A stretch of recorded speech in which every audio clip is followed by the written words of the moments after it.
3 senaman cardiovascular yang korang boleh buat kat rumah dengan mudah tanpa perlu keluar pun. First exercise yang ada jumping jack. Tangan rapat, dada tolak ke atas. Let's go. 1, 2, buat pelan-pelan je. Kalau korang tak mampu nak buat laju, langkah je. Tapi cuba buat macam ni. Alright?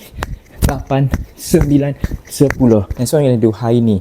Now, for beginner, pelan-pelan je. Kaki lutut kena tinggi. 1, 2, 3. Tapi kalau mampu, lebih laju. 1, 2, 3, 4, 5, 6, 7, 8, 9, 10. Next one, we're gonna do butt kick. So, for beginner, pelan-pelan je. Pelan-pelan je. Tapi kalau mampu, lagi laju.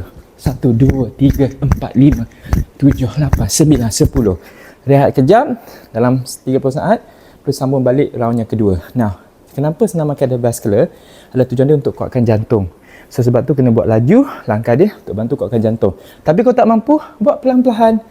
Bila rasa dah mulai ringan sangat lah, baru buat lebih banyak, lebih laju. Ready? Round kedua. Dah tolak ke atas. 1, 2, 3, 4, 5, 6, 7, 8, 9, 10. Nah, senaman cardiovascular juga fungsi dia untuk pastikan mobility badan kita lebih stabil dan lebih menyelang.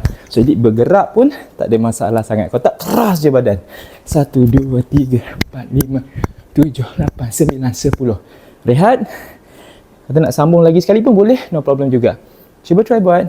Saya garanti lepas tu kan, badan jadi lebih sihat, cergas dan mobility badan lebih selesa.